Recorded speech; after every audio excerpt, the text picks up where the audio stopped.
Hello there, welcome to Module 6. You have demonstrated the grit and perseverance in completing the first half of PEERFEST. Congratulations. We promise that the next half will be as impactful as the previous half has been. Thank you for sending in your feedback, and we're waiting to hear more from you as we progress in this course. So today we'll be talking about budgeting. Now, from personal experience, a budget is not something that we ladies like to adhere to. We like to be able to spend freely, don't even bother about what is in your account, and you're not restricted in any way. However, you can't do that for your business, especially now that your business is at the stage where you have many employees performing different roles, different functions, and you want them to be able to do their work effectively within limits and borders which you have set for them. So as you have set limits and borders respective to the actual functions in the job, you should also set financial limits to guard everything, to ensure that the cost projections are being adhered to, and that is where a budget comes in. On my screen here, I have a very interesting quote which I like so much. It states that a budget is telling your money where to go instead of wondering where it went. And I think that sums it up very accurately, and that is why we're having this module today, budgeting. In a previous module where we talked about goal setting, we talked about resource allocation and said that a goal has not become an action plan or something achievable until we have allocated resources to it. Now, among the many resources you can allocate to a goal is money. A budget is a document that outlines how much money you want to allocate in pursuit of your goal. The definition of a budget is an estimate of income and expenditure over time. It is an estimate. When you're making the budget, it doesn't mean that in real life you will not spend more than that. It usually happens that you will spend more than that. However, having a budget keeps you within range. It ensures that you are not too far out of range, and when you see that the market is changing very rapidly, then it's time for you to go back to your budget and make those adjustments and make it more reflective of the market situation. So we have different types of budgets. We have the incremental budget, we have the activity-based budget, we have the zero-based budget, and the value proposition budget. People like to use the incremental budget because it's simpler. This is how it goes. You start from last year's figure and you simply add something to it this year. For instance, if in your business you spent 200,000 on fuel last year, so if you are using the incremental budget, this year you would just say, okay, let's add 10k to it, that's 10%. So you are working from last year's budget and just making an adjustment. However, as an entrepreneur, I think it would be good for you to know the hardest type of budget, which also happens to be the most efficient, and that is the zero-based budget. In the zero-based budget, you're actually going to have to justify every line item, which makes you question whether this task is really important, whether we can do it better, whether we can drop it. You're justifying every line of expense. So it's as if you're approaching it as if you've not done it before. You're closing your mind to how we did it last year and saying, how are we going to do it this year? And the advantage of the zero-based budget is that you're not carrying over inefficiencies from previous business periods, and then it forces you to constantly evaluate your procedures and see how to get them more efficient. So we're going to dwell much on the zero-based budget for this course. It starts with the assumption that all departments have zero budgets and we are just filling things in for the first time. It also avoids any expenditures that are not considered absolutely essential, and it is well suited when you are faced with a situation that requires drastic cutting. And let me tell you this, as an entrepreneur, the easiest way to make profit, the most controllable way to make profit, is to cut your costs. You have little control over what the market does, but how much you spend, you have control over that. So when you are looking at profitability, the first place you should look is cutting your costs, and the zero-based budget allows you to achieve that. What do you put in your budget? Simply put, everything. Everything you spend money on. take a look at your account statement, take a look at where your money went. Ensure that all those things are now considered one by one to ensure that only the things which have been adjudged very, very necessary get in your budget. So ensure to factor in everything from the biggest expense, which might be your payroll or your internet bill, then to the smallest expense, something like your waste disposal bill every month. Factor everything. By the time you've taken a look at the biggest and smallest, it may be that you could change a contractor and arrive at an equitable result, equitable outcome and level of service at a cheaper cost. It could be that by changing a piece of equipment, you could achieve more efficiency.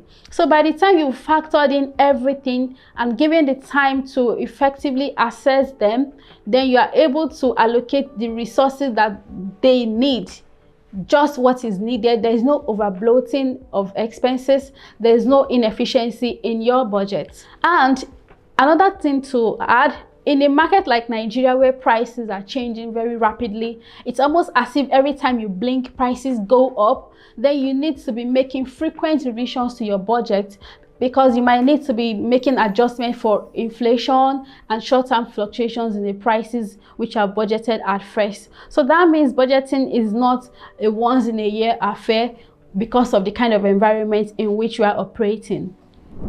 There are dozens of budgeting tools and apps. There are some fancy apps that even link to your bank account, such that as soon as you transfer the money, the budget is updated and is properly categorized. It is all fancy. And there are also consequences to some of these things. We'll talk about them later on. However, I want to point your attention to the cheapest way you can budget, because budgeting is about justifying every expense and reducing cost. So why not use the cheapest application for your budget? Let's start from there. So that is spreadsheets. On virtually every computing device, you have a spreadsheet. It could be Google Sheets, it could be Excel. So you have it, and it's a very good tool for budgeting. It may need some getting used to, and we're going to have a live class on Excel. I'm going to take you through Excel, and you are going to go from hero to heroic or you go from zero to hero. My point is that by the time we finish that class on Excel, you'll be a pro at it, and you can use it for your budgeting. If you are a type like me, I try not to depend too much on fancy applications. So in the next few slides, we have different screenshots about what it looks like to start your budget in Excel. We practically started from the basic. Open a new spreadsheet and click here. We're using Google Sheets as an example because we find that many people find that easier than Excel. So you have these screenshots from here to the next 5 slides on basically how you are creating the different columns and rows for your budget on spreadsheets. Let me summarize all of that in these 4 steps. Your budget should reflect your goals in a financial format. All the things we said we're going to pursue during our class on goal setting, now you should have figures reflecting those goals. That is what your budget is about. Secondly, your income determines the expenses. Income here does not just relate to your business revenue. If you've also decided to seek external funding, such as a loan, you can also consider it an inflow and budget it accordingly. However, what you've decided upon, the amount of loan you've asked the bank for, the amount of investment you've asked the investor from, you may not exceed them, which is why you are using a budget. A budget is to ensure that your expenses don't exceed your income. So work within limits and then decide how much to spend. And how much to spend, when you need to make cuts, look closely at your bank statement. It is a reflection of where we spent money yesterday, and now we are deciding, do we really want to spend that way now? So it's a good mirror in which we can look and see what things to eliminate, what things to get more efficient at. So like I said, in a fast fluctuating market like we have, it is very important for you to update your budgets regularly. Don't just prepare it at the beginning of the year and close it.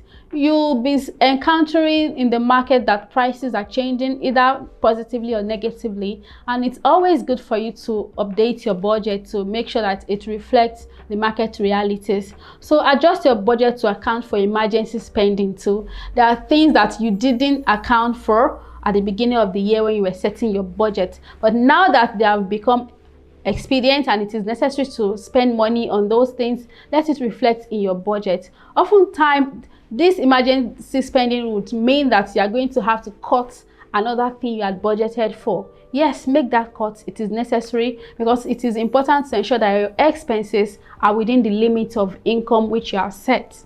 Don't worry when your expenses and the income don't tally at first. The more you use your budget, the better you will get at having it accurate. So like I said, there are budgeting apps. They are good, they are convenient, they are easy to use, they are fancy, but they have pros and cons. For instance, they are easy. They actually make it easy for you to access actual data. Before your accountant finishes posting, your budgeting app has updated the entry because it's linked to your bank account. However, then you are also exposed to data privacy issues because a third party has access to your financial data. What if you're hacked? So when you are signing up for a budgeting app, of course, they're going to market how easy it is for you. You should also have concerns. What if you are hacked? Do you have the right security? And then can I even trust you with all of my financial security?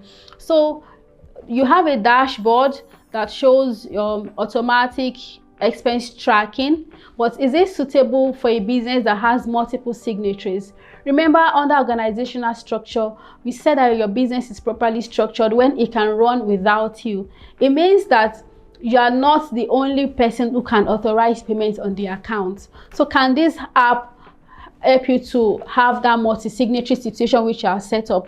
Ideally, when you start having a chief financial officer, when you start having a chief operating officer, they should also have access to the accounts within authorization limits which you will have set and communicated to your bank. Will your budgeting app also be flexible enough to make all of that work? What we are saying here is that no application, no fancy app should stand in the way of your organizational structure. Don't let an app take you back to the days when you were doing things alone, because that is going to hamper your growth in very real ways. Another thing, the last point to note when it comes to using budgeting apps is this: they show you where your money is going, because as you are debiting the accounts, it's updating the charts, you see the dashboard, but it doesn't encourage behavioral change. They only show you where your money went. They don't really make you to sit down and pause and justify that expenditure, which is where a spreadsheet is good, because it has that interface where you really sit down, do I want to spend this? So you should have the pros and cons at the front of your consideration when you are deciding on which budgeting app to use. In our live class session, we're going to use the spreadsheet and we're going to use the zero-based budgeting approach. We're going to master Excel. We're going to go through these simple Excel formulas that every business owner must know how to use. It doesn't matter if you're just starting or if you're growing, you can always learn something new. I can't wait to see you in class.